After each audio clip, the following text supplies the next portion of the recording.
Hello, everybody. Welcome to the Slippy and Thrifty Show. I'm Thrifty. We've got special guest with us today, Andy Armstrong, of course, our co-host down below here. What's your Hello. name, sir? What's your name? Jackass. Jackass Slippy. So is this like the And Brady Bunch thing here? Can I look down at Thrifty? 100%. Go like that, Yeah, yeah. And then Matt can look up. right? 100.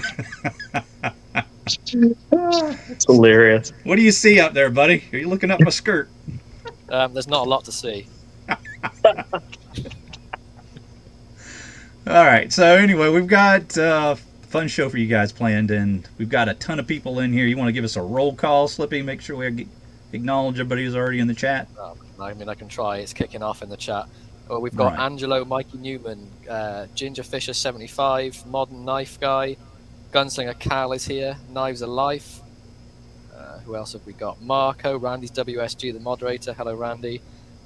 Jay's YouTube, Michael Taylor, otherwise known as Blade Lord, Elan Blade Reese, Stephen Moss, Marco, Frank Olivo's here. Hello, Frank. Sean, Jesse McJames, he's decided to show up. Great. El Yes. Cap Addict, Kirby Creek Mo is here. If I've missed anyone, I'm very sorry. I'm struggling to keep up Randy? with the chat. Did you say Randy? He said Randy. Randy is here. Okay. MBEDC is here as well. King Mills third. One Man and his dub. I think I got everybody. Well, we appreciate everybody Okay. coming in today. Make sure you hit that like button, smash it, trash it, thrash it. We have so many questions for you, Andy, but I don't even know where to start. Where do you want to start? What do you want to lead off with? How about we just start like this? Thank you all for buying RoseCraft blades, knives. I mean, we started 2022 June is the first time we released a knife to the public, and with the hopes that somebody might buy a few, and you guys have blown that completely out of the water. Much more than we ever expected. And so much so that we're hitting a stage of growing pains where we may need more staff to pack orders. I'm having to order more knives constantly than we've done before. And don't get me wrong, I'm not complaining about that whatsoever. It is a great problem to have.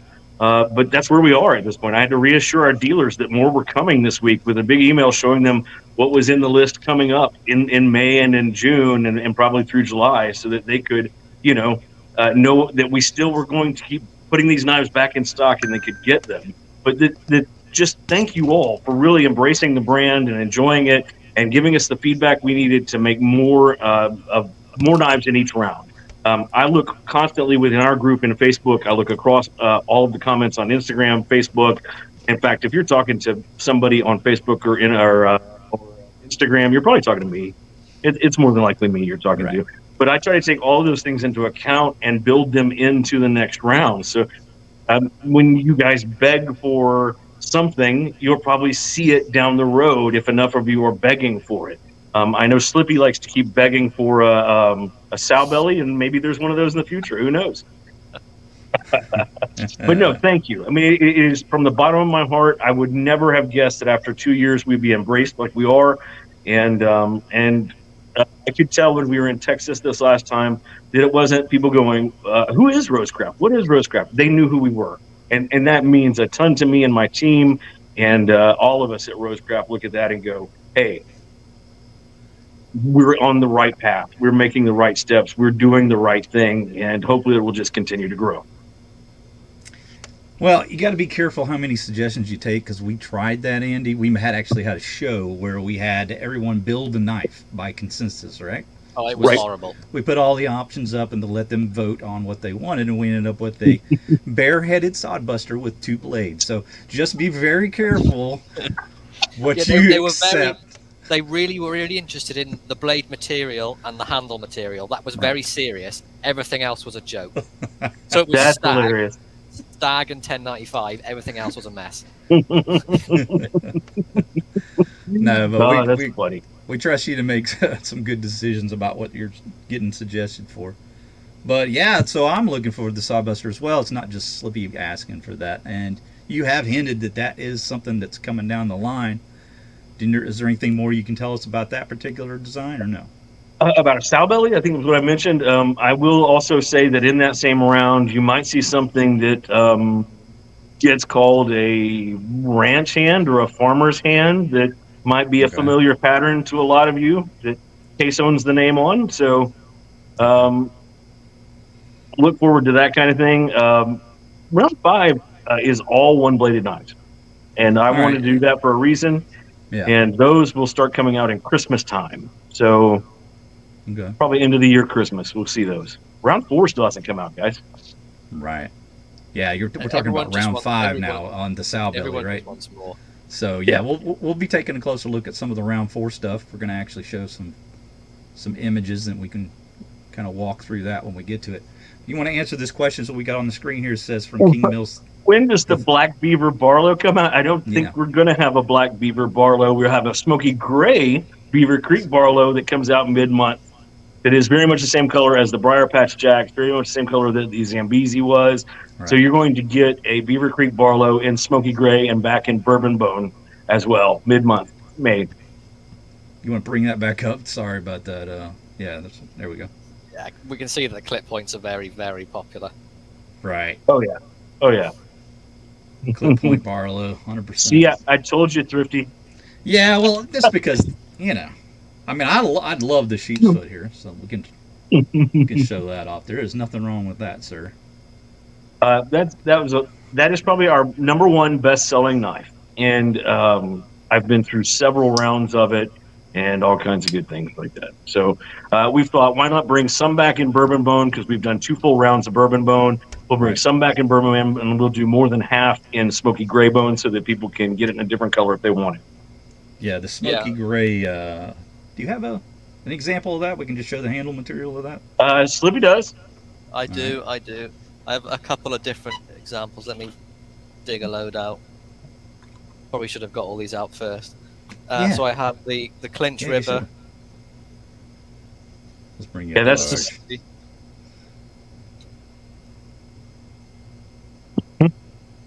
and the Briar Patch. So your pictures of the reorders to Slippy has a picture of that version of the Beaver Creek Barlow. Awesome. We will bring those up in a sec for people to see. But I was going to mention as well about the Beaver Creek Barlow is Scabs at Choir Boys is doing a series on Instagram where he was just using your D2. I think he got towards like day 36 of hard use before it started going like real dull and getting a bit like it needed to be sharpened.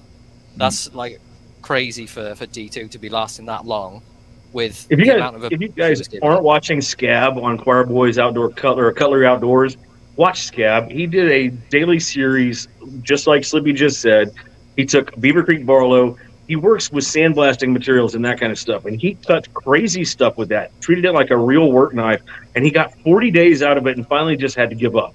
The blade geometry was still getting cuts for him in those like last 5 to 7 days. We thought, let's not wreck the whole knife just to get this. He's cutting like industrial hose, that big sort of nylon strap in, the real thick stuff, just constantly, and it was heavy just rope. And And ratchet strap, all of that reinforced sandblast hose is what he was cutting on a regular basis with that. And if people don't think a slip joint can be a work knife, it blows my mind. That was the work knife for 100 years. There were no flippers. There were no thumb studs. There were no liner locks. There were no axis locks. Those knives went with people in their hands to the factory, to the farm, on the ranch. Your tradesmen carried one in their pocket. They did all of their work with it. So you can use that safely as a work knife. I think Scab did an amazing job of showing just how heavy of a cut you can make with something that is a slip joint and not hurt yourself. There was no hint of it like closing on him either. It was just solid. I'll have to definitely check that out. We got a question from Elcat. You want to take that one, Andy?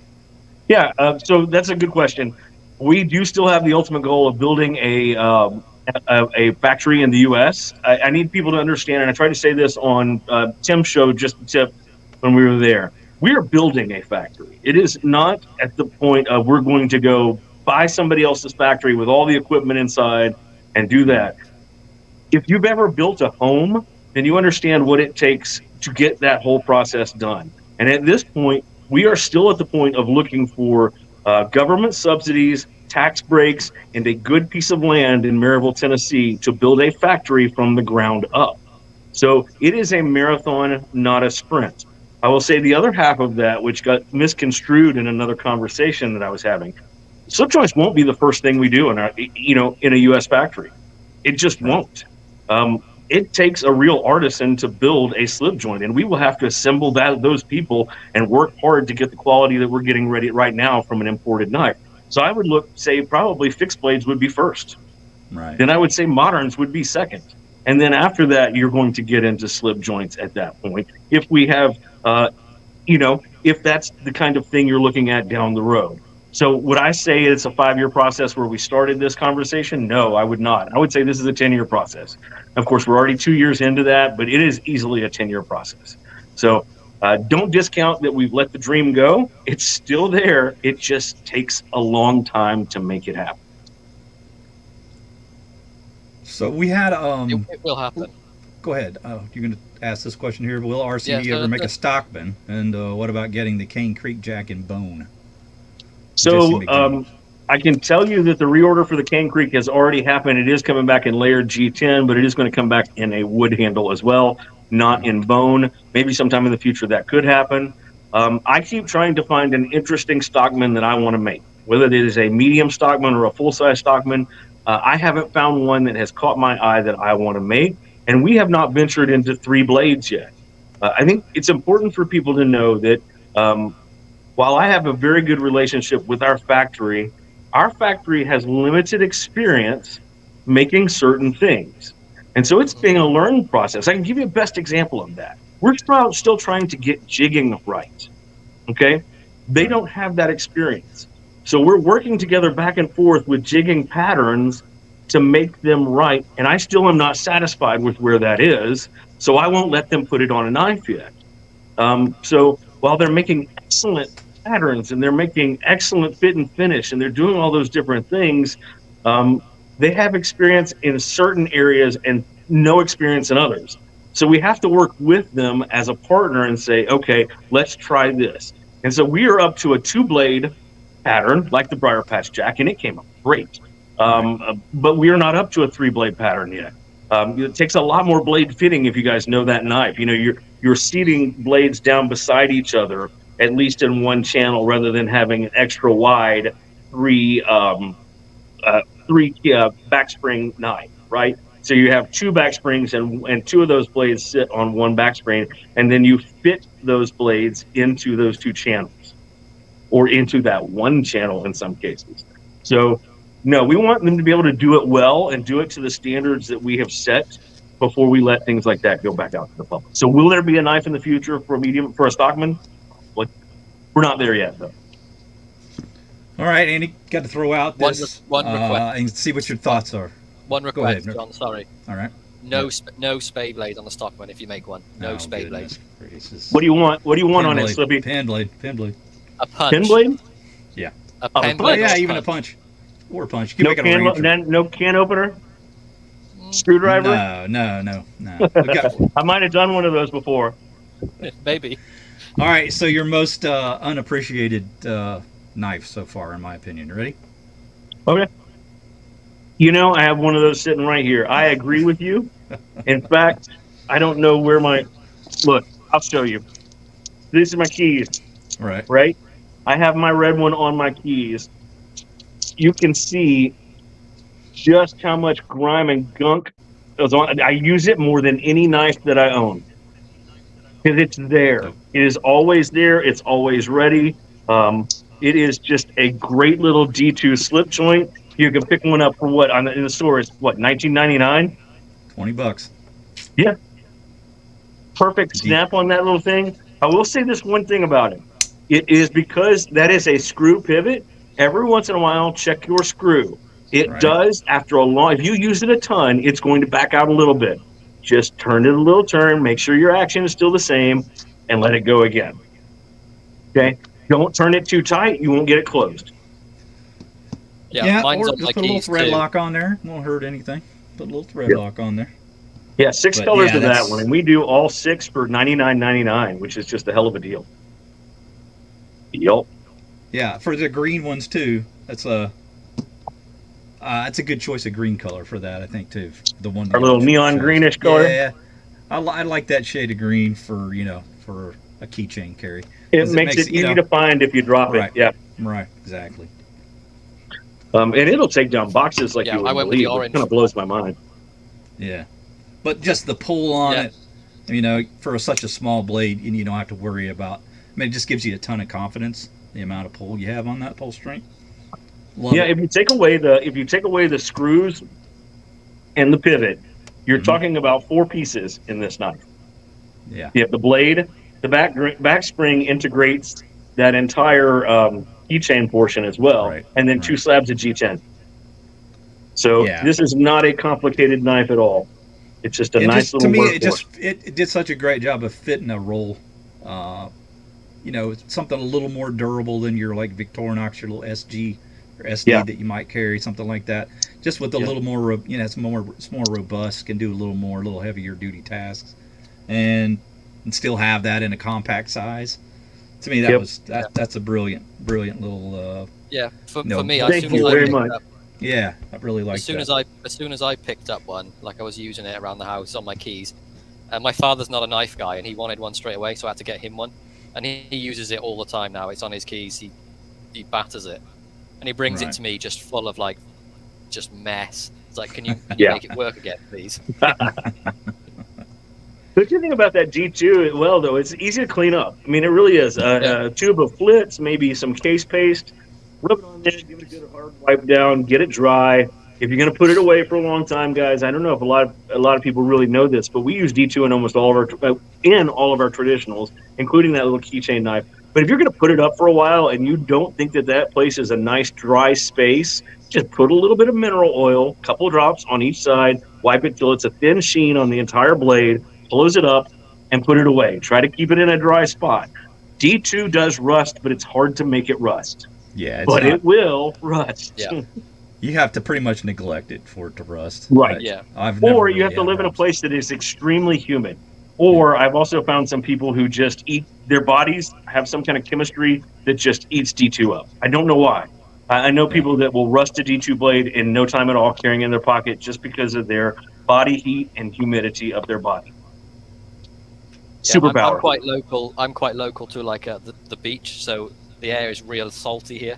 So all my sort of carbon steel and D2s, I sort of oil just if I'm not going to use them for a bit, just because of that.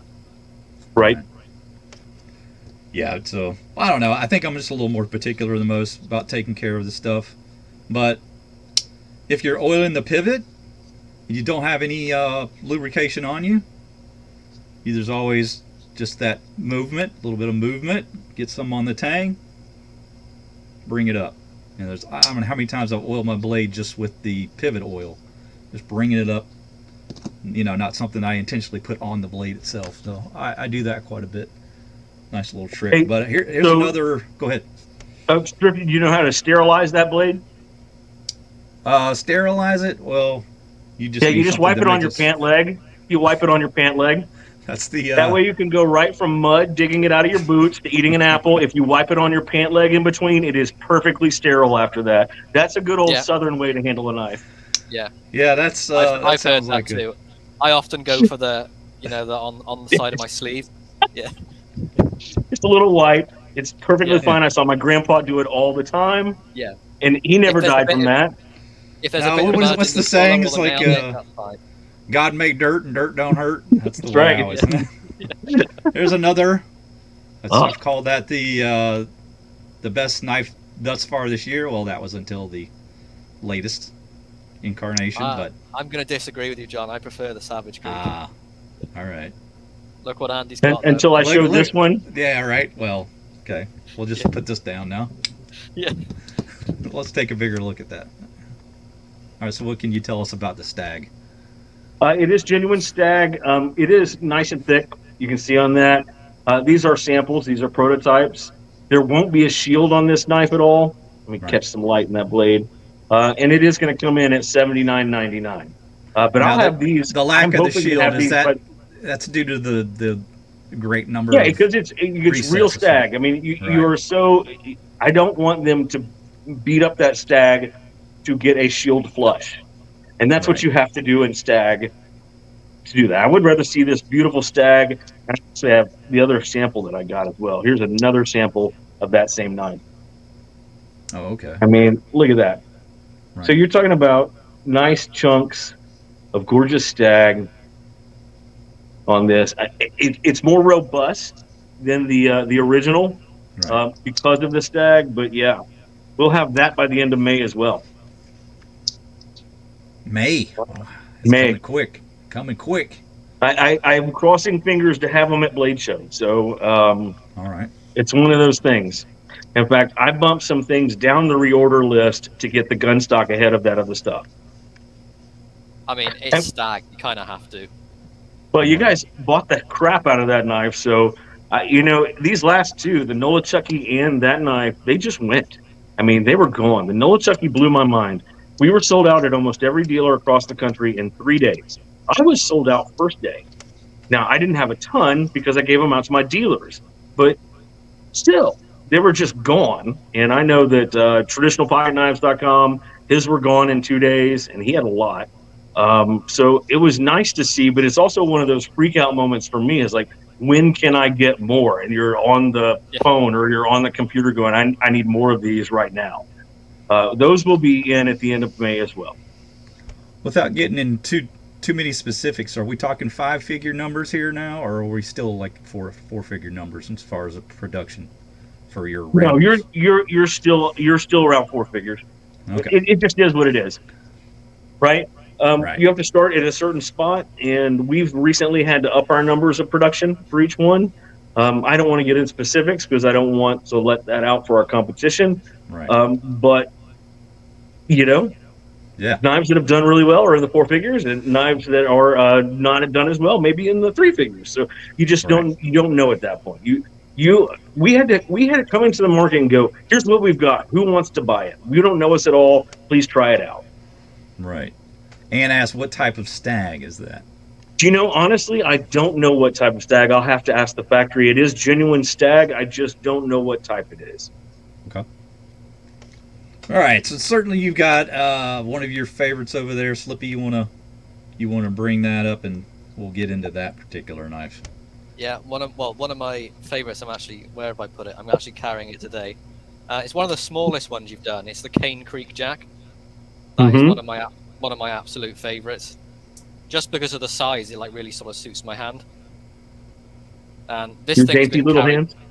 Yeah, my dainty little hands. Yeah, it's been carried to hell. It's all scratched up. All the micatas scratched up. But I think that knife turned out great for what it is, and it was a step into a direction that I didn't know that anybody would like or not. With that layered G10, I just saw some samples from. I saw some knives, and I can't remember whose they were at Blade Show. In fact, my wife showed me a whole bunch of them. And I was like, that's crazy. And so I asked, can we do this kind of thing to our factory? And they said, yeah, what colors do you want?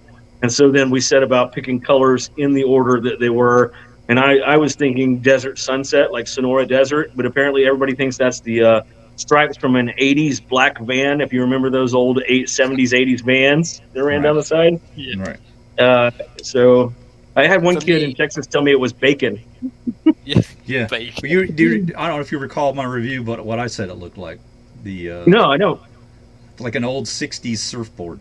Yes, very much so. For me, it reminded me of like a 70s deck chair. Nice. See, and you know Late what's funny is I 60s. like that everybody has their own story about it and Right. has their own feeling about it. So to me, I'm seeing Sonora Desert, and you guys are, toking a fat one in the 70s and the 60s over there. I love it. California guy going. So Hey. that one probably won't be back till the end of the summer. I'll be dead honest. We're sold out now, and it'll come back in that layered G10, and I got some in red sandalwood, I believe. All right. Well, we've got some sneak peeks we got to show you, so we better get into that. We're almost, we're 25 minutes in already, so I don't want to miss out on showing this stuff. So go ahead and go to some of these slides here, Slippy. Okay, so here's your first sort of sneak peek of a reorder. Andy, what have we got here? Okay, so that's the Zambezi. We put the Smoky Gray Bone in the vault as a style for this knife. It's not going to come out for several years again, but what we're doing is bringing it back probably at the end of this summer, probably June-ish, July-ish, in rosewood and in blue micarta. I have had tons of people tell me that this knife makes a great utility knife, a fifth pocket knife, and I thought the micarta would be perfect for that. So it goes in your blue jeans pocket. It's going to be blue micarta, and it should turn out really nice. But I've got also, if you wanted to class it up a little bit, rosewood coming as well, and those should be in around the end of the summer, or midsummer, in summer. Midsummer then, okay. So maybe late June then. Yeah, late June, early July. Okay. Randy wants to let you know these are sharp, great for cutting fingers. They are sharp. They are sharp.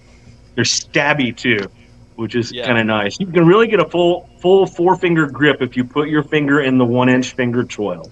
And the good news there is you are not going to nick your finger on that blade, because the 1-inch choil lets you really get into a position where the fat part of your finger is not against that blade at all. Yeah, right. There's like, it's almost impossible, Randy, to cut yourself with it, because there's so much gap. Right. And you feel yourself, right? Go and watch the video on what he did in order to cut himself, and you'll just shake your head, because it's like you should not do that. But there's just so much gap there. Did he not follow the SDSS method of safety? No, he did not. No, he did not. You know what the SDSS method is? It's how I always cut myself. Stop doing stupid with your knife. Right. The SDSS method. Exactly. Every time I cut myself, I was doing something stupid. Randy, stop doing stupid stuff. And Andy, there's this little diagram that Victorinox put out a long time ago, and it shows the danger area of your knife. And he was well within the danger area of the knife. Was he also cutting in the triangle of his lab? And nowhere else.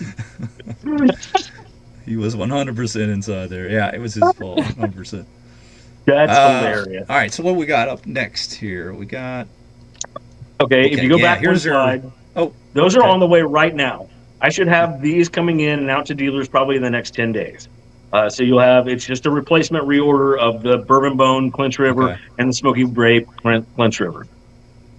Okay, next so that's almost looking black there, but it's actually the Smoky Gray. It's the Smoky Gray, yeah. And you want to do it next? All right, here we go. Beaver Creek Barlow comes in after that. It is being packed to ship right now. And we will have, again, we've had 2 rounds of Bourbon Bone. I got a little more Bourbon Bone, but then I put the Beaver Creek Barlow in that Smoky Gray Bone as well. So you'll have a choice now, just like you have a choice with the Clinch River on the Beaver Creek Barlow. And it's coming real quick. Yeah, I need the Smoky Bone in that too. Best-selling knife we've had. It moves faster and more than any other knife we've had so far. Jesse likes that Beaver Creek. Who don't like the Beaver Creek? Everybody loves the Beaver Creek. I'm going to talk like that the whole rest of this time. We got to talk about your naming, though. We really need to have a discussion in private about your naming, because you don't like my lakes. I like them, but they're from too Tennessee. For the perverted mind. For the perverted mind, they are not ideal. Let's just say that. Well, I don't. I was going to make a Nola Chucky joke, but I will not. It's just too easy each and every time. All right. Well, okay. So here we have the Okoi. Not my favorite. I've been very vocal about that. But Randy, I'm going to tell you, I wanted to try something different. I had the opportunity to do it, and these are red resin and blue resin with stabilized wood. And to me, that screams kayak and fun and utility knife. So we went with it. I can't wait till they come in to see exactly how pretty they're going to be in hand. But yeah, the red apple bone is going in the vault for right now. And vaulted. Let's say the vaulted knife. There we go. I will say, I'm with John. It's not my favorite design, but the bone on it is excellent. Will says Beaver Creek is definitely my favorite, and he said it was the best-selling knife he's got. So there you go. But the Okoi, how did it sell? Did it do well? It did well. It didn't move quite as fast as some of the other ones, but it did do well. And it is one of those that here's what I'll say about it. People who put this knife in their pocket and actually use it to work with will tell you it is an excellent work day-to-day EDC knife. Its shape lends itself to all kinds of great cuts that you wouldn't think you would make with a slip joint pocket knife. Its shape lets you do slicing. Its shape lets you do basically get down with your finger on the tip of that, on the end of that knife where it begins to end the swedge ends, and really do drag cuts. Scoring, all of that happens really, really easy in that knife. And because of the way the handle grips, it makes excellent push cuts, just full-on fisted push cuts. Okay. So as a utility knife... Let me ask you about the shields. I know you've had quite a few different ones already. You had the one with the spade, the rosebud, the skull. What other ones am I missing here? That's it. We've had 3. So are you going to continue to like change that up? Is that going to be a continual thing where you experiment with different ones? Round 4 will not have a different shield that you haven't already seen, but round 5 will have an additional 3 shields that'll be put in the mix. Okay. So 3 others that you've not used in the past. Right. Will come in round 5. All right. We got that to look forward to then. This is the Lusahatchee. Dragon scales going into the vault with the bourbon bone. That knife has sold already 2 full rounds of dragon bone, dragon scale jigging with the bourbon bone. And I thought, let's make these very traditional and bring them in a yellow and red sandalwood. And I think they look spectacular like that. Yeah, very much. I like the classy. I'm with 50-50 with which one I like more. I think I'm going with the sandalwood, bud. They're both sandalwood. Sandalwood, yeah. That's what I'm saying. So you're buying both then? No, I think I probably prefer the yellow. Yeah, I think the yellow has a real carpenter's kind of feel to it. I like it. That's why I left it in there. I was going to take it down to 1, and then I thought, no, that just feels like I don't know. It feels like oak. It looks great. So you get your choice on these, and if you can't make a choice, you just buy both. I mean, I'm happy with that choice as well. Right. I just feel like the darker brown's been, done a little more, so that it's a little more unique. I think the yellow. Right. What do you got there? The yellow sandalwood looks stunning. Says Retro Stew. There's a good look. Same blade. Everything's the same otherwise. Everything is the same except for the covers. Okay. And we're calling them covers now, huh? So what's the handles, official... covers? I find that most of our folks end up don't choose buy both. I like that. I'll take Slippy's mantra any day of the week. That's the way I buy clothes too. Right. I like this one. I'm getting all the colors. Right. So that was when you're short, fat, and old. Well, I only wear black. And so hate to shop, so you just buy them all at once. That's right. Handles, covers. I called them handle scales forever. And I find more people like covers, and I also, because of how I have to do social media, I find that covers gets a better result on the algorithm these days. Really? Covers it is. Yes. All right. Yes. Note to self: putting covers inside the description from now on. Yep. All right. Covers. What do we got next? Yes. We've seen this one on the bottom already in person. Yep. And so we're getting tell us about the shield on the top one.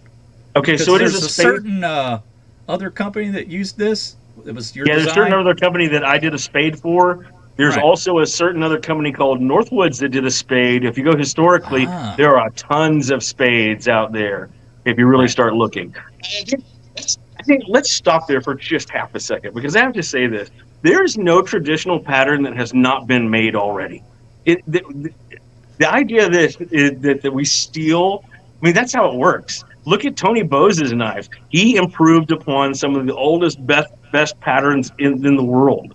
If you go look at the old catalogs, you can switch right over from IXL over to whatever else, or to Schrade, and oh my God, that's the same pattern. Yes, that's how it works.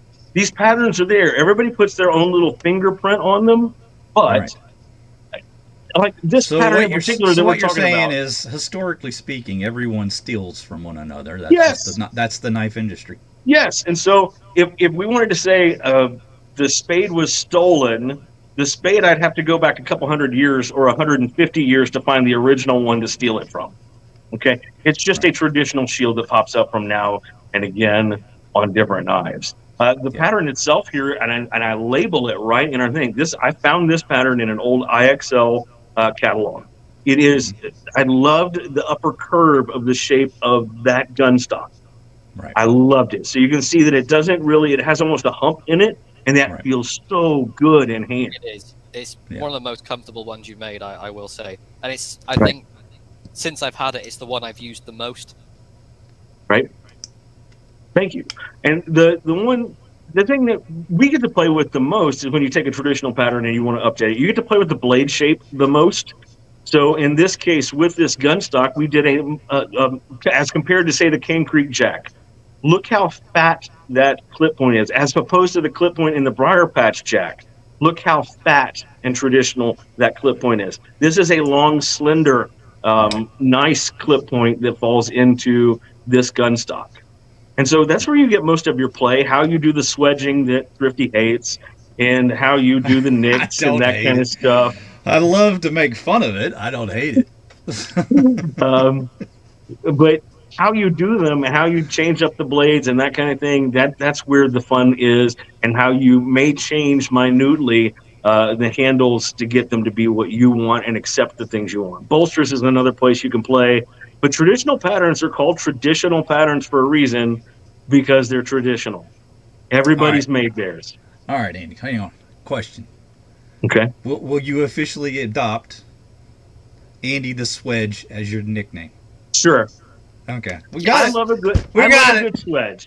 I love a good swedge. And I'll tell you why I love a good swedge. A swedge used to be a quality mark in a pocket knife. Right. A swedge was designed to help it bend as it was cutting. Now, back in the day, your carbon steel was more brittle, so you needed a knife that gave a little bit when you made some heavy cuts or a filleting cut. You didn't want to snap the tip off the end of your knife. So when you put that swedge in it, it gave it just a little bit more bend than as did the other knives. So, and I just think they look fantastic. So, sue me, Thrifty. Sue me. No, I love a swedge. I'd like the swedge. Somebody had a question. There we go. This question is, Andy, is there possibly a possibility that RoseCraft sticker can be included with the knives? There always was one, as far as I was. There is always from us. We always give a sticker. I've made some Jolly Rancher as well, right? Yeah, some piece of candy. It's changed from time to time. We started off putting Dum Dum suckers in there, but they did not stay wrapped really, really well, and so people were getting crushed up and unwrapped Dum Dum suckers in there. I always like those because they remind me of the barbershop, so I thought it was a traditional candy to put in there. But I think everybody loves the Jolly Rancher, so we started putting those back in. They used to put the Dum Dums at the bank. The bank always had the Dum Dums. Mm-hmm. So and Thrifty, or excuse me, Slippy really enjoyed the Jolly Ranchers. That was like his first opportunity to try one, and he's supposed to be on a carnivore diet and he's eating the candy. Yeah, how did you know how it tasted? And he told on himself because he cheated on his diet. Will, I will say I've got a bunch of RoseCraft stickers. If you want to email me, I'll send you some over. Yeah, Will, I don't know why you wouldn't have gotten one. Did you? I guess if you order from Tiny Hands does not have them. And I can look at trying to make some UK stickers, but I have not done that yet. We have been backed up on certain things, and sticker making is one of them. So, future-wise, we're going to try to do a few more little swaggy things to put in the boxes, and especially for dealers. Right. Okay. But if you're buying from traditional pocket knives, they include one, correct? He has one now because we went in together and made a traditionalpocketknives.com sticker that is RoseCraft. Okay. Oh, okay. That's a special one. Well, I like your latest one, the diagonal on the square. That was this one. That one's class. Yeah, that's the one. I like this one. That's of course you do. That's RoseCraft in Tennessee right there. Yeah. If you find us at Blade Show this year, you're probably going to get one of these for free. Right. That's the ones I ordered for Blade Show. Randy ripped me off. He ripped off my design. Hasn't somebody else put their sticker in a state? And he ripped off my design, guys. What design did I rip off? He can't even find his own sticker now. Do you have a Tennessee sticker? It's No, better. This one. Oh, it can't be better than a Tennessee sticker. Oh, it's probably better. Georgia or something. No. Georgia. Texas. Hey, I had a really fun Texas one that I wanted to make, but I did not do it for Blade Show Texas. But I couldn't bring myself to do that one, so it was fun. I'll have to show it to you sometime, Thrifty. Ewan wants some non-permanent tattoos. That'd be You kinda know, I fun. looked at those. Sticker Mule is doing those, and they're just super expensive at this time. Are they really? Huh? Yeah. Okay. They're like $1 a piece or more. Wow. Yeah, that's heavy duty. That's crazy. You could go around Blade Show with just RoseCraft on your forehead. I'm That's sending you a hilarious. dozen of these to hand out now, Andy. So you will not forget that's where I'm funny. from. That's All right. funny. So what? We got more slides? Or is that it? No, we've got the little video. Right? I You think want to show that? We got a sneak peek video. Yes, I'll bring it up. Sneak What I'll do peek is video I'll play of it round through and then we can sort of, round 4, right? Round Did I 4. not send you the French broad I'll- jack in that one? Slip? Oh, you didn't show No, you any did of the not. project. I did not. I think we did it Unless- last time, but unless I- it's coming in wood as well. Black sandalwood and red sandalwood. The French broad jack. And it's amongst all of those reorders as well. I Does that do have a picture of it include- here if I'm allowed to show it. Yeah, you Does can that- show the video for the round 4. No one's seen this before. Does it have I've got hairy the- arm pivots, Andy? Does it have what? The French project, does it have hairy arm pivots? I'm not going to answer that. It shaves well. Just shaved all right. Yeah. No, there it is. Yeah, so it'll be in black sandalwood and red sandalwood. Red apple bone goes to the vault. Vaulted. So Yeah. what ones do you have that are now vaulted? We've So got the Lusahatchee Dragon Bone. That's gone. Right? Okay, That's so no the more of that. Lusahatchee is Right. the French broadjack version. The Okoi River kayak in the red bone is going. The surgeon's knife is going to the vault without a reorder right now, Okay. and as is the full size Riverbend Skinner is going to the vault with no reorder at this point. So if you want one of those, you should probably get it because it's going to be years before you'll be able to get it again, except on a secondary market. So those are going to get retired for a little while. And we all know what happens on the secondary market. Yeah. Oh, it is that can. what he said? I mean, it can. It can. So get them while you can because they will. Yeah, I think there are 5 or 6 knives that are going to. I made a blog post about it on our blog on our website. So everything there tells you what is going to the vault and what is not. Yeah, Randy, if you haven't already, once you throw up the... Oh, you already have. See, look at that. He's on top of it. He's got the web address for your website here. See if we can throw it. Can you throw that up there? Because I'm not seeing the link. I see it on the right, but not inside here. No, I don't see it either. Oh, here we do. Here we go. Here we go. There you go. So there is your website. Yep. You can go there. Now, you all guys sell modern knives. Maybe we should speak somewhat on that. Do you have any modern knife designs coming out? So we have 3 new moderns that are coming out for 2024. We have a knife from Swags, we have a knife from Hawkins, and we have a knife from Chase Snyder on that. I don't want to show them yet. They're not quite here. We do have a whole bunch of modern knives on the site, and I think that part of the phenomenon that kind of blows my mind is we make some pretty good modern knives, too. I think a lot of people lean to us and go, oh, these are this is a traditional knife company. We make some pretty decent, and I think we compete in the Civivi level and that kind of level with our modern knives. We're using RPM 9 steel. So you get something like this Wea right here. So, I mean, and you're talking about a knife that's under $60. Black PVD coating, two-tone G10 handles, liner lock. The action is superb on them. They go. And so they're all out there. I think if you were willing to take a risk on a traditional, in that same price range, if we go on our site, take a chance on moderns if you like. See what you think about the knife. I have a 30-day satisfaction guarantee. If you don't like it in those 30 days and you didn't destroy it, send it back. We'll refund the money. But I think people they've fallen in love with the traditionals. They have not taken a chance on the moderns. But I can tell you the moderns are made just as good, especially in that same range that you're talking about the traditionals are in. So that $40 to $60 to $70 range, that's a very good modern knife. Yeah, I've just sent. I do have the Pocket Monster, and I've just sent that to Mikey Newman to have a go with. But that one is fantastic. The action on that, it just drops closed. Yeah, that exact one. Well, mine's blue, but yeah, that exact one is so good. Yep. This is the not the Sully. The Sully is the blue. Mike.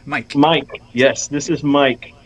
This is a great utility knife by Savannah Swaggerty.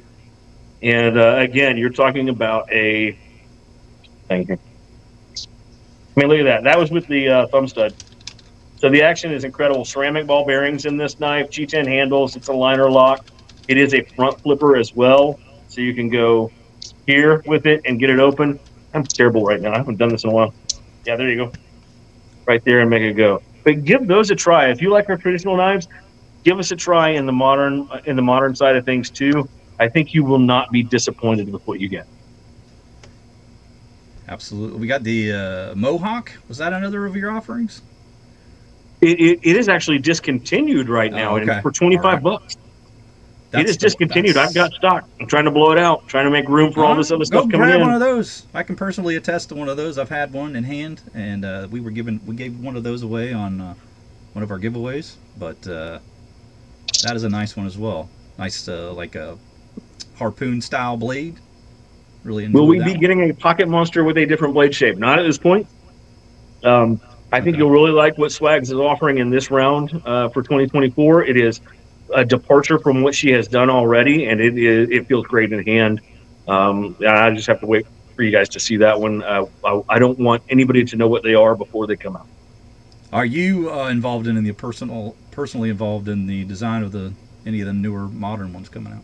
So that's a great question, and I'll tell you how it is right now. We have what I would call 3 junior designers at RoseCraft Blades: Swags, Chase Snyder, and Hawkins Rose. All have an avid interest in the industry, all have an avid interest in knives, but they have little experience designing knives. So what we do is I can't say that it's school, but we do is have ideas and brainstorming sessions where we look at the knives.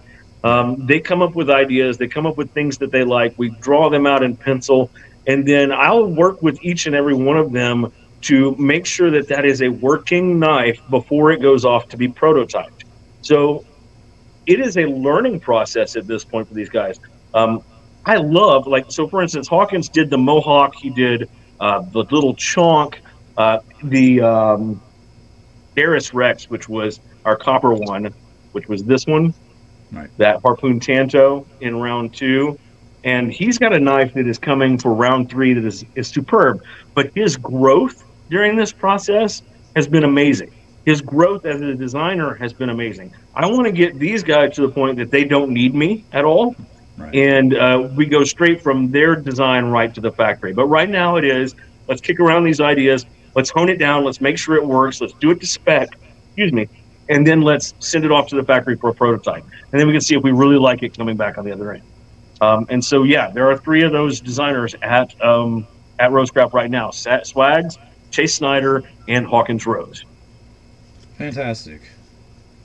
We'll look forward to more of that as well. But obviously our area of coverage is the traditional realm, so we try to maintain that for our viewers. Right. But I always want to let people know about what's coming down the pipe, because we have a lot of people that are interested in both, and their collections consist of both modern and traditional knives. So we try to fixed blades are coming too. Fixed blades are coming too. I have 2 factories working right now on fixed blades. What can you tell us about any of the designs on the fixed blades? Is there anything you share with us on that? I can tell you that if you like the Clinch River swayback, there's probably going to be a fixed blade version of that knife that is a personal EDC fixed blade. Okay. I don't know who's making it yet. We're at that point working with factories to get the ones we like best and then produce them. So I would not expect those to be available until at least Christmas time, maybe first of the year 2025. Right. Okay. So we're talking almost a year now down the road. Yeah. Or more than a year actually. No, not more than a year. No, we're in May. 25? We're getting ready to be Oh. in May. Christmas time. Okay. 25. 6 to 8 months. Okay. Doing what we call Jesse math. Yeah. Yeah. Well worth $25 for the Mohawk. Yeah. E2 McCord, I can't beat it.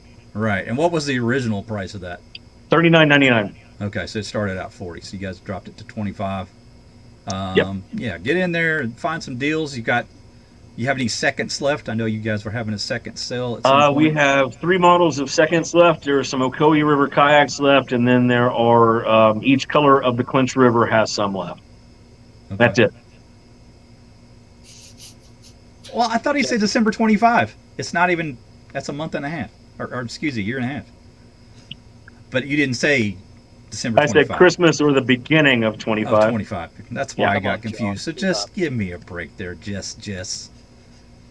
Fake name anyway, Rob.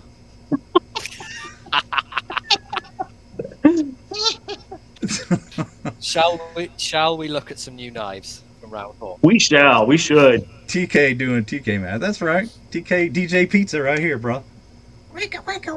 So these are round 4, which should start coming in end of summer, beginning of the fall. All right. On the screen, what you're looking at right there is the Otter Creek Barlow. It is built on the same body as the Beaver Creek Barlow. It has an otter print, and it is a clip point Barlow. That is in, I believe, red sandalwood. I cannot tell you prices on these That draws right me a question. So on these knives where you've got the etching, with the bolster etching, can you tell us anything at all about the process? It's laser etched. Laser etched? Okay. Yes. So, it is not stamped. And is that something you're going to further explore? Like, I would love to get into stamping. I just feel like right now they're not ready to do it, and so when they're ready to do it and can do it well, we'll make that move. So that's the best I can answer. Sounds like that would be your preference if you had that. Of course, option, right? Okay. Of course. All right. Sorry. Go ahead. The Mosquito Lake Muskrat right there. Mm-hmm. I'm sorry. I think we call that the Sequatchie River Muskrat. Okay, we're definitely going to the drawing board with these names. And there's your shield. This is a square-ended muskrat. I found some old stuff and I just really liked it. I love the serpentine in it. You've got 2 very long clip point blades. Again, still D2. This one is black micarta with the spade shield, and it is a great little feeling knife in pocket. Yeah, the square end. Is that a Sasquatch trapper? Is that what we're trying to trap? Sequatchie. So you got the Sasquatch. I'm sure it's about the same I'm calling word. it the Squatch. I'm sorry, but that's It's the new name, right? Squatch rat. So we've got the Squatch rat. Fantastic. Now here's Tenasseee the one. Lake Teardrop. That is turquoise bone. Yes, sir. Tenasseee, of course, being the Cherokee word that became Tennessee. Just so you know. That's another long pool on that one. Speaking of the odd named ones, what language was that? The Cherokee. Awanada? Awanada is Swahili, I believe, for turtle or something like that. Yeah, it's some odd language. The moderns all have crazy names. Those were really hard to come up with. So that's why we stuck with the rivers and lakes and the creeks that we're used to. Aren't you clever? Not to Aren't quote you so TLC clever? on these. You know what I love about this teardrop is it is in between most teardrops that are out there right now as far as handle shape. It's not the big fat-ended teardrop. It's not the really skinny-ended teardrop. But it's the blade to handle ratio on this knife is fantastic. You get a lot of blade for a little handle. Are we I looking felt the at same with the the. size for this? I'm sorry? I felt the same with the Chucky. I had the same. Yeah, the Chucky gets you a lot of blade for a little. The blade balance is really good. Right. I'm sorry, I didn't hear what Slip Joint asked. The size for this one, is it about the Cane Creek size, or are we bigger, smaller? It is a little bit bigger than the Cane Creek, I believe. Awesome. Awesome. So if you unpause for half a second and get to the trapper, stop. The trapper is 4 1/4 or 4 1/8, 4.125. Okay. So yeah, that's So probably you can see 3.8, 3 point Yeah, something. about yeah. that. Yeah. And if you keep going, that's the trapper. Everybody begged me for a trapper. I took my favorite trappers and I melded them together. So I've always loved Remington's bullet trapper. I love the shape of its handle where you have that nice swell in the middle. I also love a good slim traditional trapper. And so now you have the swell and in the slim, you have a long traditional drop point as your main blade and a real spay as your secondary blade. And actually, both of those knives are the same knife, just I've got 2 copies there. So I wanted to show you on the other one. This is what it looks like fully open with the main blade out.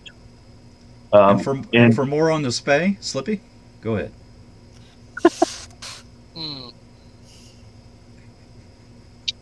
Yeah.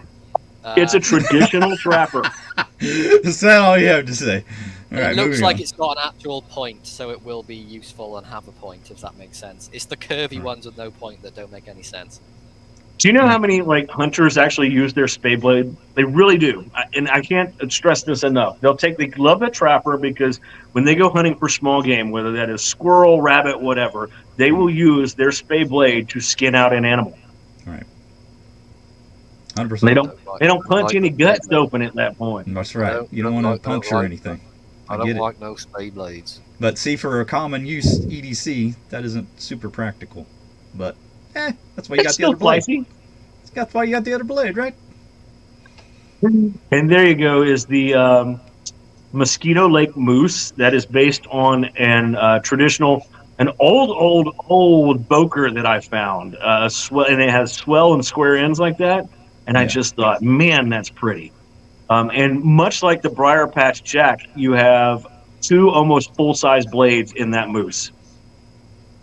It's a good combination of blades, not one you see a ton with the spear and the clip like that. Yep. You know, not like a pen knife, mind you. Right. I mean, like a full-size blade like that. Yeah, and it is almost a traditional drop. It is close. It is somewhere in between a traditional drop and a spear.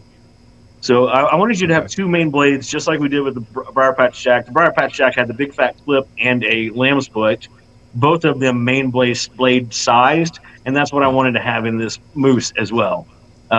You tear one blade up, you've got it not sharp, pull out the other one and go to town. That brings me to a question for you, back to the RRR days, where a lot of the people were complaining about the width of the knife on your multi-bladed Rough Rider Reserve knives that you designed. So was that like a point of contention for you to make sure if you did a multi-blade that you keep it nice and slender? Yes. I noticed on the most recent on the Briar Patch that it was a very slender knife overall. Yes, and can't say this enough. I have a great partner in this factory that's going right now, and I say that because they listen to when we talk. So if a bone didn't come out right, if a blade didn't sit right, if there was wobble, if there was something that happens over and over again that I don't like, I talk to my agent about those things, and they don't happen in the future. So they're learning as we go. So you have to communicate that with the factory, and you have to communicate these ideas that, okay, I can't have a 10-pound weight in my pocket if we go to 3 blades. You have to communicate those things. So what you see that comes in from our factory is what I have demanded. And that is, I want them clean. I want them to walk and talk to be perfect. I want the bolsters to be perfect. I want them to be even when you look at them. I want to be dead center. And when we get them, we go over all of that again, and we make sure it works. Very few slip through at that point. And then we polish them again before we put them back in the paper and put them in your box. Now, if you get them from somebody like Austin at traditionalpocketknives.com, he looks at them a third time, and he sends me back ones that I didn't reject. So just know that as you go down that road, we're all handling them to make sure they're perfect. But if my knife is too perfect, I'm sorry. That's the way I like them. I want them to be that good. I want them to be good quality, work right out of the box. I want you to have quality D2 that cuts like Scab demonstrated for us. I want it to just be a great knife at a good price. So to me, when you're talking about price in between 45 and 80 based on what the handle materials and number of blades are and that kind of stuff, that is a great entry price for what you're getting from RoseCraft. And I like those things about them. So sue me at that point. They are what they are. I try to do my very best for you, and we try to not let you see the ones that are wrong. We try to tell the factory we want this to be better, and they have done a hell of a job at doing it better each and every knife that comes out. Sorry to go off on a tangent there. No, Sorry. that's you carry on. yeah. I mean, that's been a sticking point for some of the people that have, complained about just how traditional the knives are, and the methods you guys use in comparison to a handmade knife. And that, to me, it was like never in question that you guys were using machined processes, and I don't know why there was ever really any lack of clarification there. Yeah, let's talk about that for half a second, because I think there are two things that go on that confuse people. I think there are categories of knives, and then there are methods for production for a knife. So in my mind, because my company makes several different categories of knives, I have to designate what those categories are. So one is a modern folder. That is what we know as a knife that's appeared around the last 40 to 50 years. They have liner locks, they have flippers, they have thumb studs, all of those things we look for in a modern knife. Secondly is a traditional slip joint knife.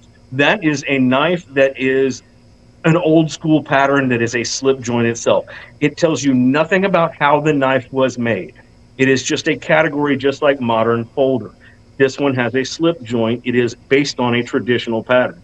Third would be fixed blades, which we have not done yet, but that is a third category. Now, if you were talking about construction, you can talk about, is this machine made, or parts of this machined like a modern, or this is all a traditional hand process? Well, that's a whole different conversation. And I think we've been pretty good about not saying that these are, I've got 40 guys in there that are artisans that are laying on their belly, tinkering, putting all this stuff together each and every day. No, we use both. And when I answer this question for people, and I've answered it exactly like this in the past, I'm not sure why it doesn't get through to people. We use both modern and traditional techniques in our manufacturing process. Yes, human hands still have to hold this knife. Human hands have to polish this knife.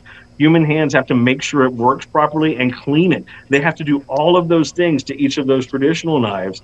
And so you get a mix of, yes, this part was cut out by a CNC machine, but yes, somebody else put it together. So there's two things, and I think that confuses people on a regular basis. In no way are these traditionally handmade knives like a custom maker would make. They're just not. Are they great? Yeah, great. Agree with you on that. Yeah, I never really understood the lack of understanding in that area of discussion. We've got a question here. So, say, Andy's, if you're extremely high quality, would you see it as the QC that is making the big difference? It's two-part. It's what we're demanding from the factory, and then we're not letting you see when the mistakes are awful. Right. So, and even what you're getting to buy as a second is still not the awfulest of the awful. So, like, there are knives I throw away. Yeah. There are knives I offer as seconds, and there are knives that are first quality. But every single knife is getting looked at by usually 3 people in our business before it's yes, this is first quality. Do mistakes happen? Yes, they do. We are humans. We do let things get through. In fact, Thrifty's got a knife I'm going to give him a replacement on because he's not happy with the same color backside on his Nolachucky right now. And I promised him I would replace it for him because that's what we do. If we get it wrong and you're not satisfied, let us fix it for you. That's all I can ask. Things are going to happen. I can't stop it from happening. But you have to let me know it happens, and you have to say, give me a chance to make it right. If I don't make it right, then you can complain all you want. But if I do make it right, let everybody know. This company stands behind their product, and that's what we try to do on each and every part of this. And what I love about it is traditional style, but with modern materials, like the D2 and like the stainless steel. I don't know how you could not love that. Right. Yeah. Now, Try to use some just for Micarta. Try to further, use some Layer G10. just for further and absolute clarification, take us through the QC process from the factory to shipping. What Okay, do so you guys QC do? sucks. I can tell you this right now. I'll just tell you flat out, QC sucks. We dread it every time it happens. They arrive to us. They come to our building. We unload every single box so that it is in its smaller inner packing boxes. And then one box by one box, usually 2 to 3 of us sit there. One person unwraps. They shine up the outside of the knife and they pass it to another person. That person inspects the entire outside of the knife closed and make sure there's nothing wrong with it. If they see something that is somewhere in between, when they pass it to either me or another person, I'm usually the person checking the mechanism itself and the blades themselves. But they'll say, I think that one has a spot on the back. Take a look at it. And if I'm okay with it, I'll go on with the next step. And that is to open each and every blade. And I will sit there and I will play with it probably twice and let it do all of its steps. I'll look to see if it's centered. I'll look again at the back springs. I'll make sure it's flush. Then I will wipe it one more time. I will put it in the paper and put it in your box. That is set to the side as a first. If it didn't meet the quality standards of those are set aside as seconds. And we try to find similar issues that are seconds. So let's say I had and this is true case scenario. I had about an 8 of my Okoi River kayaks come in that had bad bone dye. One side was great. The other one was like somebody slopped it on with a paintbrush. It was bad. And so that was a trend. And I can go to the factory and say, this is unacceptable. I cannot have this happen because I cannot sell it as a first. And they fix it on the next go round. Okay, so that kind of thing happens. And we group those things as the way they are. If you saw in the last second sale, we did cosmetic and mechanical. Even though they were perfectly good working knives, they just told you what the issue was. This is a sealed scratch. That's cosmetic. This is a back spring scratch. That is cosmetic. This is a wobbly blade. That is mechanical, right? So while blade wobble is not going to stop it from functioning as a regular use knife and probably not a collector, it is still making that knife a second to have that tiny bit of wobble at the joint. Okay, so with the Okoi River, you're saying like 1 in 8 of those produced you were having to reject? Yes. So that's like 13%, I want to say, close to that, 12.5. Yep. So was that like the worst of the rejections? Yes. Yeah. Yes. Okay. So all of them have been considerably better than that, I would imagine. Yeah, I feel like that. And what you do is you learn from that mistake. You set up discounts to get them back the right way, and you just make it work. That's fantastic that you guys. I probably have touched your knife, Tony. I probably touched your knife. Yeah, and that's like one of the advantages of having a smaller company too, right? You have a little more of a personal involvement in all the production of it. And if you guys get to be where you're 10, 12 years, whatever it is, making knives at a larger scale, which I imagine that will get scaled up if you guys are going to invest that much in a factory. And you're going to have probably, I don't know, I'm just guessing, say 30, 40 employees. Do you think that level of inspection, quality control can remain consistent in that setting? Yes. Okay. You have to demand it. You demand it, right? It is what I think is sorely lacking amongst, I don't want to put any fingers, but it's sorely lacking sometimes. You just see it. I would rather have to pace 10, 15 people, that's all they do every day, all day long, right, and have the quality remain the same and be able to spot the errors, than I would go, let's check 20%. It'll be good. What are your thoughts on cases quality control right now? Are you? I haven't handled a case in a while. Yeah. I can tell you this: Case is the premier traditional knife company in the United States. They have been for a very, very long time. They employ a huge number of people. They make more traditionals than almost anybody on the market, and it's a great American company. I support them wholeheartedly and have been friends with several people in the case side of things, and in fact loved getting to know Tony Bowes and to talk to Tony Bowes on a regular basis when he'd come by and talk to us at Smoky. I could say a lot about Case. Case sometimes has some issues, just like we all do. Case has some issues when it comes down to matching sides of knives. I don't know what their quality control process is. I don't know if they're just making so many they can't do it the way we do it, and that might be it. I don't know. All I can go by is what I've heard, because I haven't handled a case knife in a while. Okay. Probably in the last 5 to 6 years, haven't played with a case knife. But what I see online sometimes are people saying that the quality is off from where it was 10 years ago. So you're just speaking secondhand on stuff that you've anecdotal stuff, right? Right. Yeah, and I don't want to put that. I want Case to remain in place. Yeah, I want 100%. Bear to remain in place. I want GEC to remain in place. I want 3-4 more of us all making traditional slip joints in the United States. Do not get me wrong on that.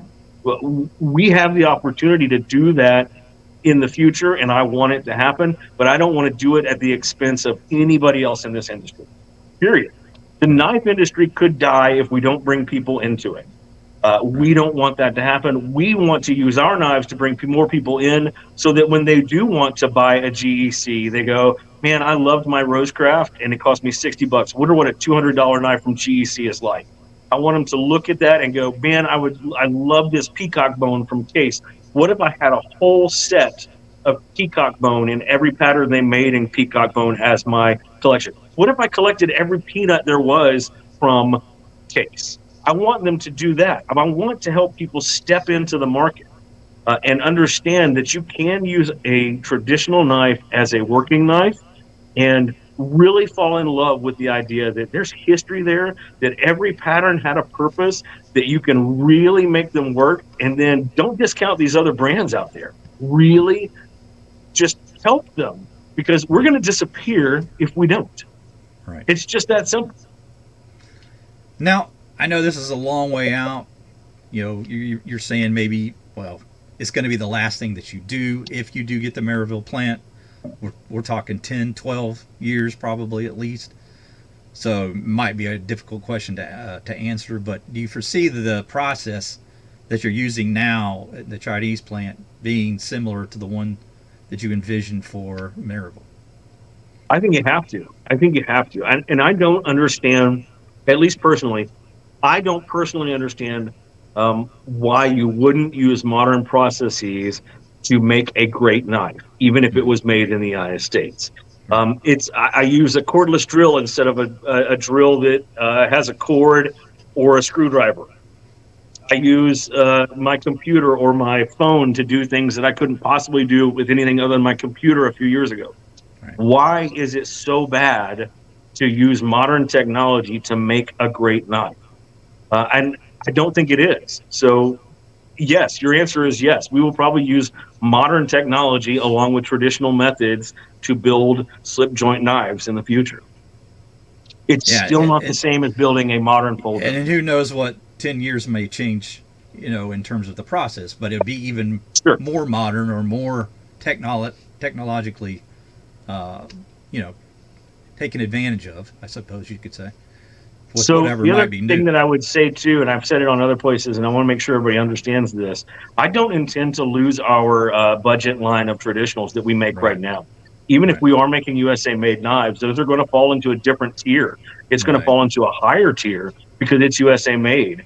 There's just no way around that. But I still want to keep making these knives that anybody can buy and get into at the level we're making them right now. Yeah, that's an important note then. So you will continue to have the Chinese produced knives as well as they'll be simultaneously made and marketed. Yes, makes a lot of sense. You know, have the tier system there. Yeah, that's man, that's just an amazing goal. I hope you guys get there. I think for anybody who's into knives and wants more American companies instead of fewer, because of course we've lost so many of the great ones, and a lot of them, you know, maybe have the same name but are just not the same quality.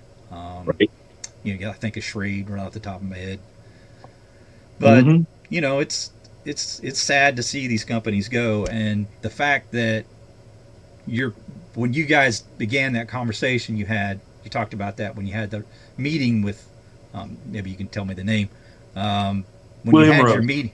Yeah, William Rose, when you had that meeting, It sounded like just an explosion of ideas that kind of culminated into you being really motivated to try to do something different.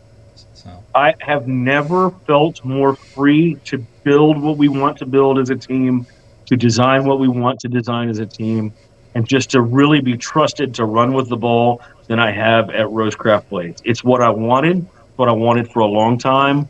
It's what I wasn't getting and was not satisfied with, which made my decision just a little bit more easy to make this leap of faith and make it happen. So, yes, thank William Rose for that. We sat down. It was almost 7 hours of a lunch.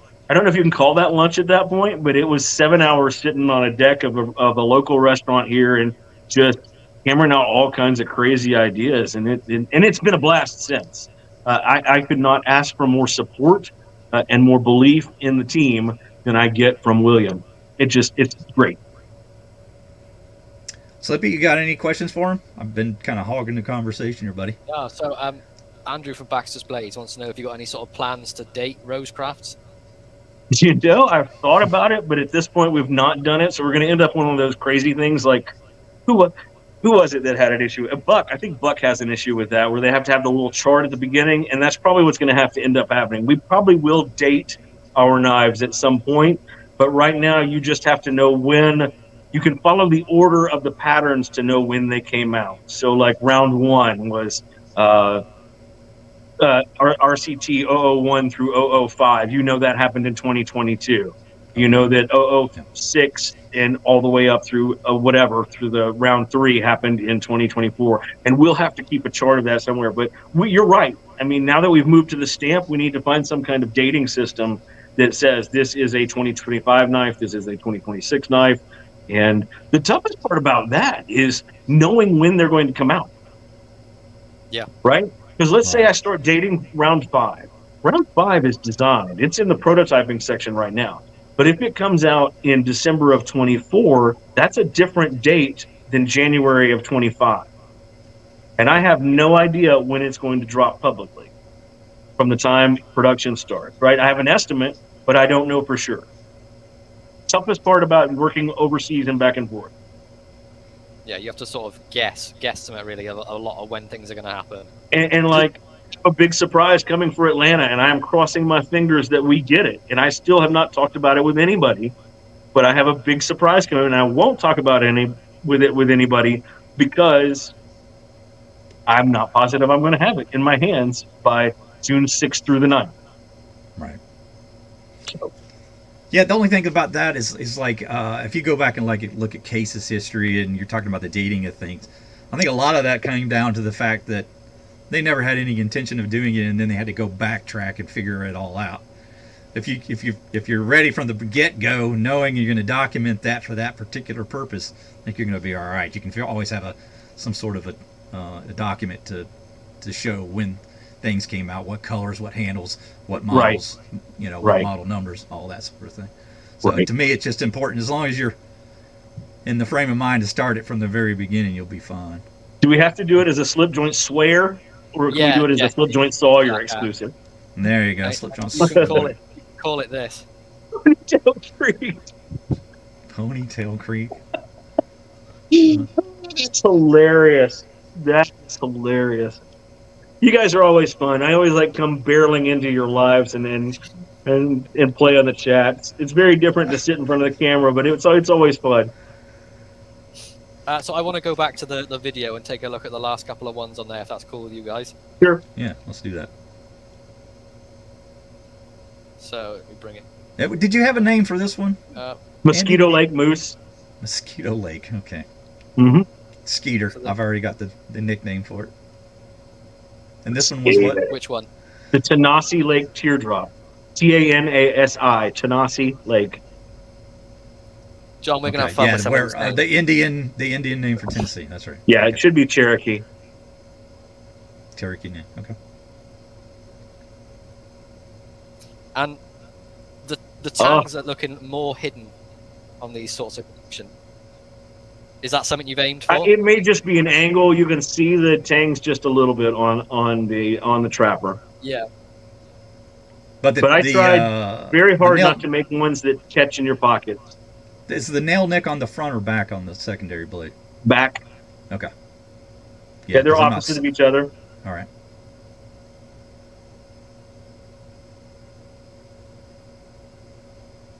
And same with the take moose. it's on the back of this one as well. Yeah. You'd have to look at the open. I think because both blades are open to see for sure. Yeah, it's from back there on the muskrat. Yeah. But on the moose, it is. The moose is loose. What are your thoughts on a two-bladed Barlow? No good? Two-bladed Barlow? Yeah. I'm fine with it. I'd prefer the single, but I mean, I don't mind the two-bladed Barlow. Yeah, as front much and as- back on that one as well too. Yeah, I agree with you. I like a single-bladed Barlow better, and in fact, my dad carried a single-bladed Barlow for a long time more than a double-bladed. Plus, I just find it hard to find there's anything to do with a little pin blade. I just forget that it's there and never actually use it. I like a secondary blade to have a function, and whether that's like the briar patch is a lamb's foot or a coping blade and some other things. I like them to have a real function. And a spay blade has a real function. Slippy just don't know it. Yes. When you're Now, here, Slip- when you're in Texas and we have you out in the field skinning out a squirrel, you're gonna love your spay blade. As I like to call them, tree rats. But how do you say it? How do you say squirrel, Skippy? Squirrel. No, you say it like an American. Arr. You say squirrel. Squirrel. Squirrel. Squirrel. Is it a girl squirrel or a black or a boy squirrel? It's a girl. Yeah, now, Slippy, I have to ask you this. The Victorinox, you prefer your nail file for the secondary or you prefer the blade? Yeah, it's nail file or... Yeah, he's a the, girl. Listen to him. 100%. Even the... Let me see those little nails. tiny- Look at this manicuring he's got going on here. There's no Put your hand manicure, and up I've been painting. There's paint on my hands. I've been doing man stuff. Look, there's paint. Them's pretty hands, boy. Let me tell you about pretty hands. You can touch me with them. Go on. No, but yeah, you're mostly for Victorinox. You use the nail file on the secondary. Yeah, so I prefer to have that because there's even like Andy said, like there's an idea. There's an idea, Andy.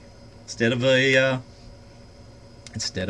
you can put a nail file on a stock. yeah, put a nail file for the secondary blade on the Barlow. The little nail. It would cleaner. work. I mean, it's a great little just everyday carry pocket knife because it's small enough to stay in your pocket and not be noticed. That's why that Cane Creek is. You can have it can be called the ponytail stock. Should we put a little button in the back of the handle that lets you have lotion so you can like make them nice and supple after your manicure? Now that's a design for Swags. She needs to hear this right here. No, I've Right? got it perfect. You know, like how on the Midnight Manager, right? You've got a little button here for a torch. Yeah. Change the button, dispose like hand cream out. So the shield could be the button, like. Oh my god. Self-lubricating knife. Love it. I'll put a little 3-in-1 What could inside go there wrong instead. putting something slippery on your hands while you're using your knife? I mean, we should probably ask Randy what could go wrong because he's the Oh, Randy yeah. that There you himself. He's in That's hilarious. danger zone. Yeah, he's always up in the danger zone.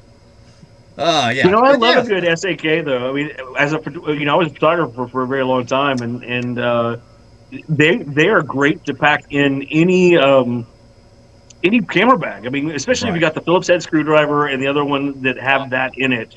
It is the best knife to have. I tell you, the one you need to get then is the Cyber Tool, because you get this. You have like bits and a bit driver. See, that's too much to me. That's a little much. Ah, it's great. It's I fantastic. like the little fat Phillips head that's in the middle of it, like an auger. Right. Yeah. Yeah. Well, you can have the inline one. Nice. I like that. Nice. Who knew? Those Swiss. Look at those sapphire blue scales. Look at you, boy. Let me tell you about Sapphire. And there's even a magnifying glass for you old geezers who can't see properly. I 100% need that all the time. Look at this. I mean, I got two going on here, Andy. You see this? Nice. The If double. I was to look at something really close, I'd have to take them off and get really close over there. It's what happens when you pass 50. It's just no good. It's all 100%. downhill from there. Yeah, there's the eyes just stop functioning. I got to ask you this though. You mentioned this on the Just the Tip show, and I thought it was quite fun to hear you talk about it. But the Bowl O knives. You want to tell us about the Bowl O knives? So I don't have a big bowl of knives, but I used to, when I, previous life, previous job, I used to have on my kitchen table, it was a bowl of knives. It literally was like a fruit basket bowl, and it had all my daily carry kind of just knives I didn't worry about messing up in a single bowl. And just from time to time, I would reach in and get a different one to carry and put the other one back in the bowl of knives. But it was the big bowl of knives, and at one point on that show, they demanded that I show the big bowl of knives. So I had to bring it in, and we literally showed the big bowl of knives. So I don't have it anymore. What did it consist of? You can just give us like our. We had a lot of Kershaw. We had a lot of ZT. We had a lot of CRKT, which I dearly loved. Some of the things they were making at a certain point.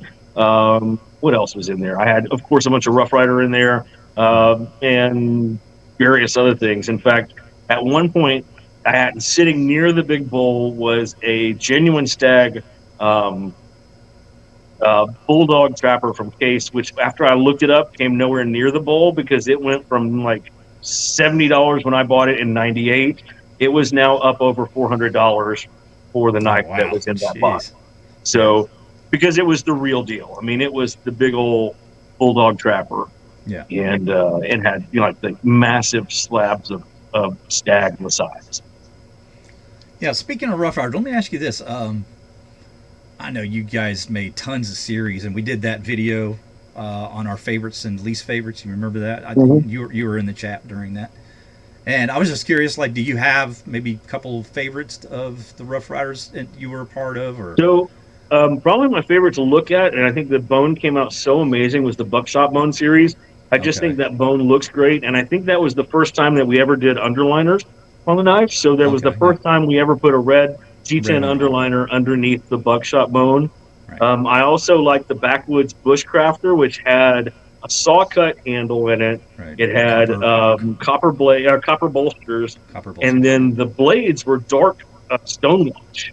And so they just had that feeling of a knife that had been put in a drawer or used a lot and patinaed the way your grandpa's knife did. And that's I loved that series for that. I probably worked on over 100 series at Rough Rider, and I am very proud of the work that we did on that brand. Please, nobody mistake that at all.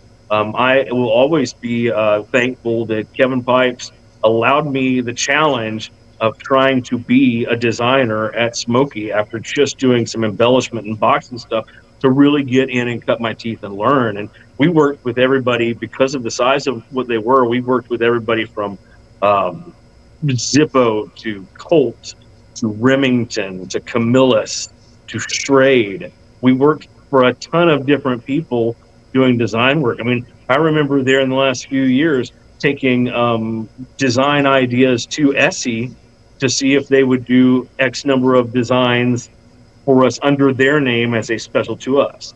I mean, so like that, different things like that would happen on a regular basis. So I'm very proud of the work that I did there. It was just time to move on. It was time to try something different. And it was time to, a changing of the guard there led me to make that a much easier decision. So no, I love the work that I did. I will always be proud of Rough Rider. I think they make a great knife for what they are. And especially when we started out in the Rough Rider Reserve series, I mean, we were trying to do a certain thing, and I feel like it succeeded in what it wanted to do. And I'm very proud. I wanted to ask you about the Colt incarnations of the knives that were at Smoky Mountain Knife Works. They had some of their earlier designs that then they adopted into the Rough Rider line. Can you tell us more about the details of that? I can't tell you exact details, but I can tell you the public details as I know them. And again, this is just as I know them, please, and as I recall what happened. Colt went through that period where they went through a bankruptcy, a big one, which was unbelievable. They sell more of that AR-15 than any other. That was their gun. They were selling tons of it. Right. But they went through a period of bankruptcy, and one of the things that they did when they went through their period of bankruptcy was to stop any extracurriculars. So whereas we were licensing Colt to make Colt knives, they just didn't want that to happen anymore. So you go from 1 second of having all this entire line that people loved to not having it any longer. And so we took what was great about the Colt knives, and some people don't think it was great, but what made them a little bit different, and we incorporated that into the Rough Rider line. So when you start seeing slant R bolsters, that came directly from the slant C bolsters at Colt, and those kind of things. So while all the patterns were not identical, some were very different, and they bled over one into the other when we could no longer do Colt. Yeah. Okay, but Rough Rider had already been a thing, and then you just incorporate some of the series. Rough Rider predates the Colt line. All right. Okay. Yeah, that there's a couple, because I know that just from my research into the entire Sow Belly collection that I have, because basically tried my best to get every single Sow Belly ever made by Rough Rider, and I'm only one short. It still has eluded me. But yeah, I think it's a shame that people aren't making a Colt knife right now. I think maybe they are. I haven't really looked, but I don't see any traditional Colts, because what an iconic brand to have out there. So yeah, I mean, it's a little disappointing that that's not happening right now. Yeah, it is a little weird that that they went that route with the idea that they didn't want that name out there. But I don't know. I guess if you don't want to I think it gave Rough Rider the opportunity to really take hold and be what they are. I think that's what really we were able to do more series and better series with Rough Rider once that happened. It was sort of a flashpoint then for Rough Rider, you think then? Yeah. I think Rough Rider was very well established as a budget-friendly brand you could buy and depend on, but not with some of the flash that you've had in recent times. Right. Okay.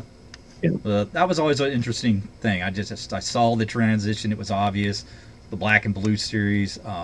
No, I'm sorry. That might not be one of them. The Coral Snake series. Yes. The coal miner series. There's some others. Maybe you could. Buckshot Bone started in Colt. Okay. Buckshot Bone. Yeah, there was quite a number of different ones. Yeah. But, yeah.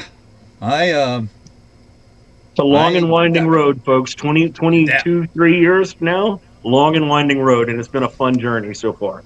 Yeah, and tell you this though, without Rough Rider, this channel may not exist. Honestly, it's a great quality budget knife.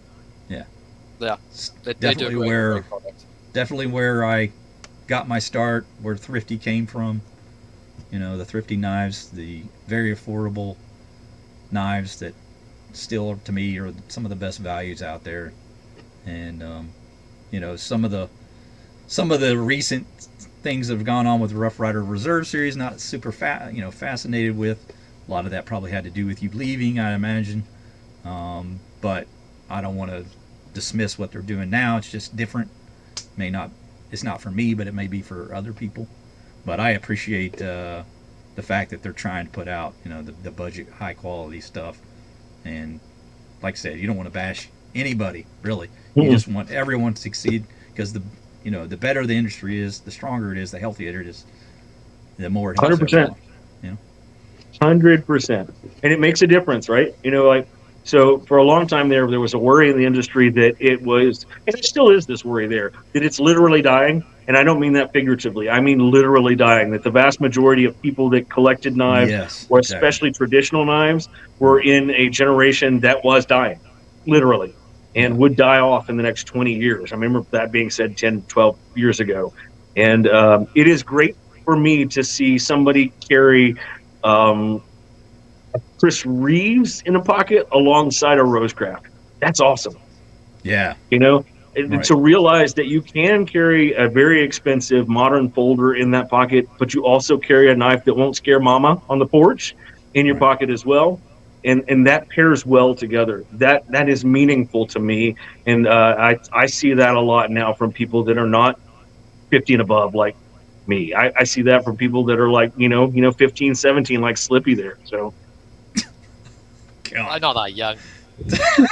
Whoa! That's the first time you've ever claimed not to be young. Wow. Well, that's way younger than you two old geezers. I think no, but Andy it's and I great are to see pretty younger close in people age. going back to a traditional slip joint. It just really is. Are you 53, Andy? I am 54? 50. I'll be 52 in September. 52. All right, so I'm like a year older. So yeah, it's just geezers, big fat geezers. We're Gen X. It doesn't matter. We're Gen X. That's this guy John's here. the I mean, boomer. I think I was graduating high school when you were born, somewhere right in there. Yeah. 91, you said? No, I was I'm already 91. graduated. No, I'm Yeah. not. I'm 91. I was already in college by then. Jeez Louise.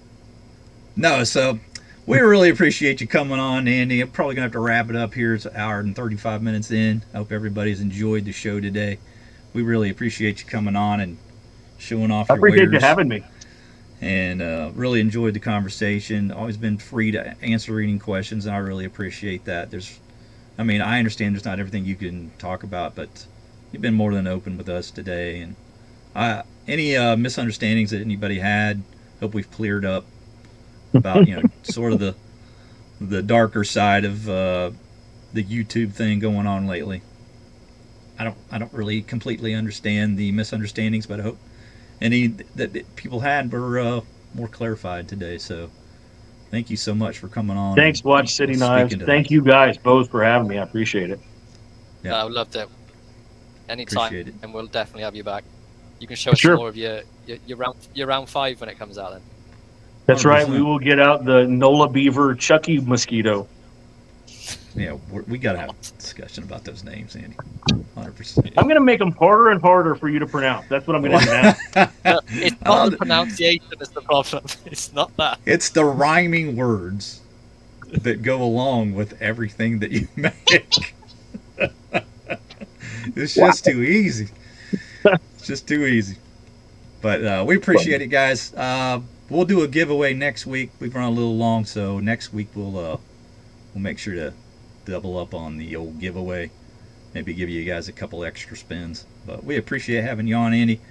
And No problem at all. any final thoughts, any final words you want to tell everybody out there? I'll go back to where I started. Thank you all for taking a chance on our brand. Thank you for supporting our brand on a regular basis. Go follow us on Facebook, follow us on Instagram, follow us on YouTube, even though we're not putting out a ton of content. We do it from time to time.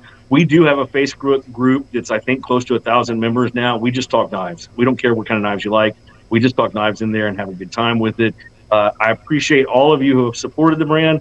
Much more fun things to come, and we're going to try to keep doing our very best, and when we don't, we're going to make it right. So that's it. Thanks, guys. I appreciate you both for having me. I get a good laugh almost all week long from Matt on a regular basis. Behind the scenes on Instagram, we talk about things, and it's always great to talk to you, Thrifty, and hang out. And, of course, I'll come stalk the lives like I do on a regular basis. So Sure thing. Come in, please. We appreciate it. Getting the inside is really valuable. We screw something up, you're able to correct us on it. That's always really nice because we do plenty of screwing up. Slippy's biological father. No, we've already proven this. Go to Discord. We've got photos to prove John's it. already rinsed me in Discord of who my biological father is. Go and look at that. That is hilarious. Daddy has a ponytail too. No, I'm bald. I'm definitely not Slippy's dad. All right, guys, we're going to head out. Appreciate it very much. Take care. We'll see you next week. Matt and I will be back for another round of the Slippy and Thrifty show. We don't know what the topic will be, but we'll be around. And so we'll see you next Sunday. Take care. See you guys. Thank you very much.